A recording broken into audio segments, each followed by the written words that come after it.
سلام سلام، صحة فطوركم، ان شاء الله تكونوا كامل بخير وعلى خير والصحة تاعكم تكون لاباس. اليوم جيت نشارك معاكم نهاري وقلت ما كانش كيفاه ما نشاركش معاكم ولا ما نطلش عليكم.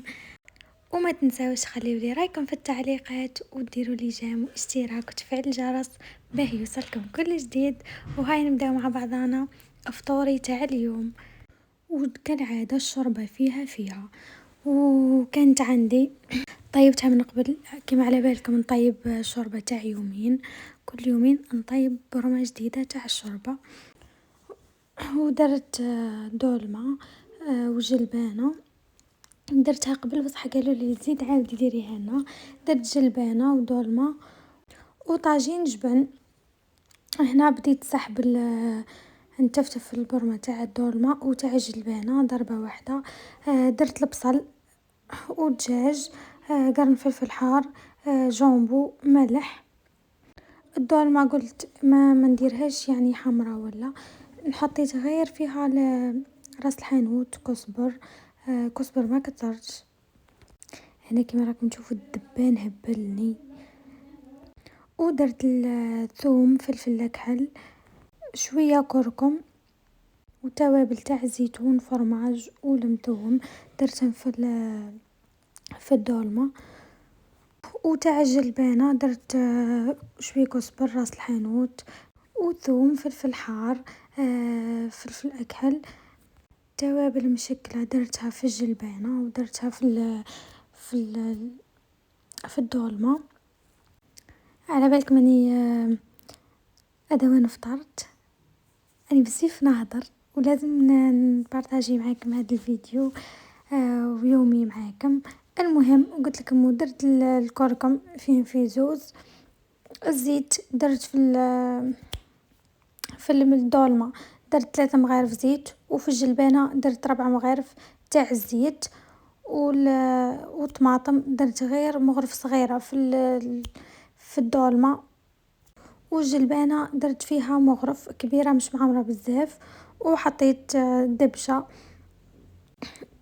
ومن بعد وليت زد حطيت ورقة تاع رند وحطيتهم يتقلاو لي مليح مليح. كالعادة انا لازم البروم تاعي ديما نقليهم مليح مليح حتى يدبل هذاك البصل اخلاه. من بعد ما حطيتهم يتقلاو لي مليح كنت نمرق غير بالماء عادي، ما مش يعني ندفيه تما، غير طيبت غير بالدجاج.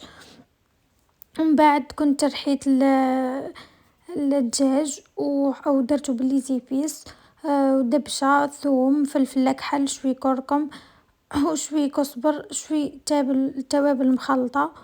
ودرت فيهم شوي لاشابلور ودرت فيهم بيضة وشوي خميرة نتاع الحلوى خلطتهم مليح. ومن بعد وليت هنا نديرهم غير كراكب وحطيتهم على جهة به كي تتقلى لي هذيك البرمة مليح. كما قلت لكم كي تقلى لي البرمة مليح نزيد نعاود نمرقهم غير بشوي بشوي. ومن بعد عاد به وليت بعد مرقت وسي معها الجلبانة به يسي نحط الجلبانة فيها وما مرقتش الجلبانة بزاف به نخليها زيد دير الجلبانة هذيك مع تتقلى لي مع البصل وكامل. كما راكم تشوفوا رجعت صح حطيت الماء فيها مرقتها غير بشوي بشوي وخليتها تتغلى لي هذيك البرمة تاع الجلبانة. ومن بعد كانت عندي جلبانة ديجا فصلتها من قبل وحطيتها في الكونجيلاتور كما شاركتها معاكم ما قبل، غير ما جبتها برك لقيتها الواجدة حطيتها وخليتها زيد تتقلى لي مليح في هذاك لاصوص مع البصل وكامل. عاد باه وليت مرقتها ومن بعد من وراء حطيت فيها القرنون والزيتون. كنت من قبل الصح درته في شوي ماء مع شوي فرينة وشوي سكر خليتهم حوالي 10 دقائق ولا. بعد صفيت الماء هذاك وليت حطيته في لاصوص. شوفوا لي هنا الجلبانة رجعت ليها لقيتها تغيلات لي وقربت الطيب وليت حطيت القرنون فيها به يطيب لي مليح مليح ونطفي عليها هنا كنت حبيت ندير كل حاجة نكملها عاد باه نروح للحاجة الأخرى. هنا بعد ما دار لي هذاك البصل وقربت شغل وقت ومرقتها وقت باه نطيب برك نحط فيها غير الكفتة لواحد الكفتة في لاصوص وخليتها تغلى وزيد عاودت مرقتها شوي خليتها زيد باه طيب لي قد ومن بعد باه طابت كي جا البانه كي الدولمه حطيت فوقها شوي دبشه وقرن نتاع الفلفل الحار كالعاده انا في ماكلتي وطفيت وحطيتها ملي نحيت مخلع عليا من الكويزينير ورجعت باه نلقى راحتي وما ندوخش بزاف وليت نحيت كلش وحطيت الحوايج تاع الطاجين جبن باه يطيب لي باه نطيبو نوجدو مام هو باه نكمل مع الفطور قد مع الوقت قد. هنا كيما راكم تشوفوا حطيت شوي زيت يسخن مليح ومن بعد حطيت البصل وعاودت حطيت عليهم شوي ثوم وخليتها يتقلى لي هذاك البصل مليح وحطيت شوي ملح وخليته يتقلى لي مليح ومن بعد وليت رحت في جهة رحت رحيت الدجاج تاعي باه كي يتقلى لي البصل نجي قد هنا بعد ما قرب يتقلى لي البصل وليت حطيت فلفل كحل عليها على البصل وكما قلت لكم رحيت هذاك الدجاج بعد ما تقلى لي البصل مليح ودبال رحت حطيت الدجاج تاعي البولي حطيته وبقيت نحرك وباه يتفك لي هذاك الدجاج من بعضه وندير فيه غير كيما هاك كيما راكم تشوفوا بقيت ندير كيما هاك حتى تفك لي كامل ودخل البصل مع البولي ولازم تبقاو تفكوا فيه غير بالفرشيطه ولا المهم باه يتفكلك سينو كون تخليه كيما هكاك راح ما يجيكش مفكك من بعضها هذاك البولي مع البصل لازم نبقى كيما هاك هي صح تعيي بصح يجي بنين. كاينين واحد يديروه بطريقه خلاف الطاجين جبن مي انا هذه الطريقه اللي نحبها كاينين اللي يطيبوا دجاج ومن بعد يرحيوه ويحط لا انا نحب نديرو كيما هاك في البصل نفكو من بعضها ومن بعد نولي ندير له لي زيبيس ونحط العظام وكريم فريش شوفوا لي هنا كي بقيت نفك فيه شكفه ولا وكي ينشف شوي زيد حطيت فيه شوي ماء في المقله بعد خليته تغلى لي شوي باه ينشف لي هذاك الماء شوي وعاد باه وليت حطيته فرغته في ريسيبيون باه نوجد كلش فيه وليت كيما راكم تشوفوا لهنا حطيته في ريسيبيون حطيت عليه شوي ثوم فلفل كحل شوي كركم شويه كزبر ما كترتش بزاف راس الحانوت وتوابل المشكله وحطيت شوي فلفل حار ومن بعد وليت حطيت شوي دبشه وخلطتها مليح خليته هكا على جهه ومن بعد وليت حطيت كريم فريش وحطيت العظام انا في الاول كنت راح ندير بربع عظمات بصح من بعد قلت لا شغل بان لي ناشف هكا وليت زدت زوز عظمات خلاف تما نتوما عندكم ميزانكم لازم يجيكم خفيف هكا شوي. المهم كلش حطيت 6 عظمات مع الكريم فريش زيد حطيت الفرماج كما على بالكم انا في كل حاجه نحط الفرماج نكثر ومن بعد وليت حطيت زيد الخميره حطيت نص واحده خميره تاع الحلوى وخلط به كي من بعد يطلع لي الطاجين جبن شغل كي نحطوه في البلا ماشي يبقى لي تبقى شغل خفيفه وصغير هاك تما هو لازم يجي طالع خير على خاطر كي حطيت المره الاولى تبقى الاولى في البلا درت بابي كويسون من بعد حطيت الطبقه الاولى تاع الطاجين جبن تاع البولي وكامل حطيته ومن بعد وليت حطيت زيت الطبقه الثانيه فرماج ومن بعد وليت عاودت حطيت البولي من الفوق الخليط هذاك تاع الطاجين جبن وكنت ديجا شعلت الكويزينير سخن مليح ومن بعد وليت حطيته طاب لي من التحت وعاد به شعلت عليه من الفوق كي طاب وحمار لي عاد به نحيته وكلش راهو باين في الفيديو، انا نحب كل حاجه ونحطها معاكم وبالتفصيل، واي حاجه شغل درتها شغل نشاركها معاكم. يعني نبدا نهاري من الاول للاخر معاكم، كيفاه بديت وش بديت الاولى وش بديت، فهمتوا شغل نبدا معاكم تفاصيلي كامله. حتى في المونتاج وليت ما نعياش على خاطر آه، نحط كلش من اللي بديت للاخر، الحاجه اللي نبدا بيها ونخليها ونروح الحاجه الاخرى. المهم نشارك معاكم التفاصيل تاعي كامله، تاع نهاري وتاع طيابي. هنا قاعده ندير في طاجين جبن، نقول لا ما جاياش ندير غير هادم. عندنا العين تاكل قبل الفم، لا نقول لازم نزيد حاجه خلاف، لازم نزيد حاجه خلاف.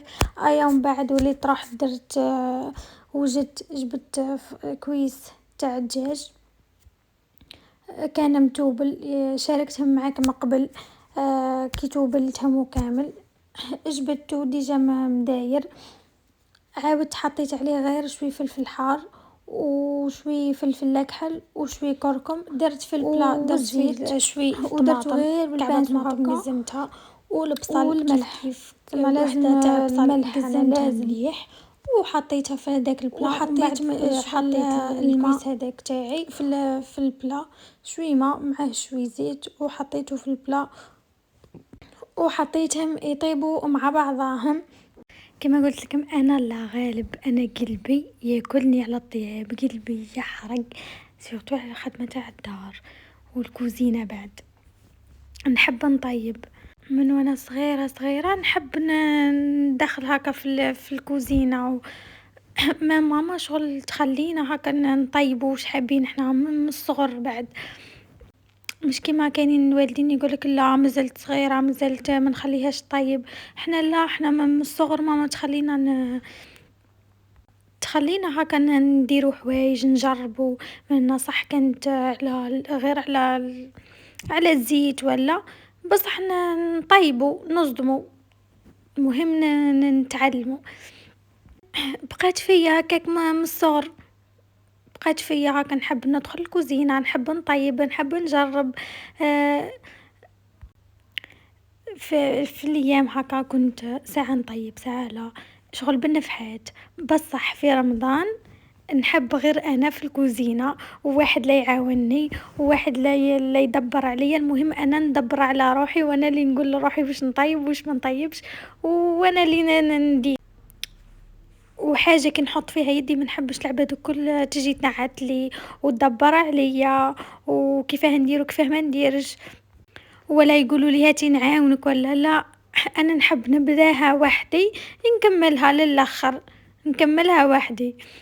حب في الطياب، حب في اللماعن، يعني حيد ما يحبوش الماعن صح، ما نحبوش الماعن وكلتا نغسلو من، بس حنحب كي نبدا في الكوزينه من الاول دخلت ليها نظيفه نخرج منها انا بعد وحدي نكملها نظيفه.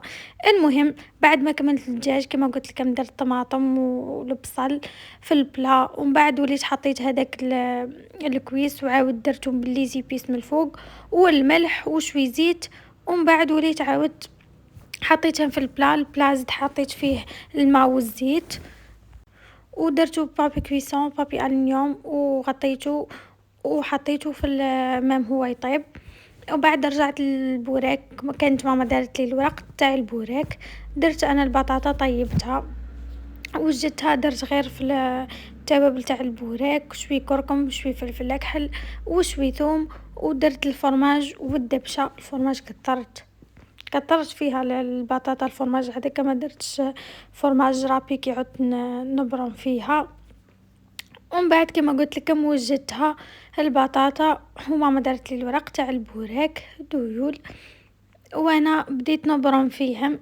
كي كملت برمتهم كاملين عاد به رحت نقليهم، به كي اذن المغرب نلقاوهم مش سخونين خلاص، حتى واحد يقدر ياكلهم مع الشوربه سخونه، تسمى يجيو شغل دافيين هكا مش سخونين خلا ومش باردين. هنا بعد ما كملتهم خلا رحت درت تاع طاجين جبن صوص فوماج، درت شوي زيت شوي بصل دبلته مليح، ومن بعد وليت حطيت شوي كركم شوي فلفل اكحل ودرت الثوم، خليتهم يتقلالي مليح مليح، وبعد مرقتهم بشوي ماء. بعد شغل بدا ينشف لي هذاك الماء، وليت حطيت الكريم فريش وحطيت الفرماج كثرت الفرماج، انا كيما قلت لكم يعني نكثر الفرماج. ايه ومن بعد وليت بدات هكا تختار لي هذاك الفرماج هكا ويتقال، وليت نحيته. ولهنا الطاجين جبن بعد ما طاب لي، كان ديجا طاب قبل الوقت ونحيته. ومن بعد وليت عاودت رجعت غير سخنته غير شوي باه يذوب لي الفرماج هذا تاع البرجر نحب نديرو، وليت حطيته. ومن بعد هنا عدلته ورجعت نقلي في البوراك، قليت البوراك كامل. المهم كملت مع الوقت قد في الاول بانت لي روحي درت بزاف البوراك، مي جا هايل البوراك وفض الكل. ومن بعد وليت درت الروز تاعي كالعاده.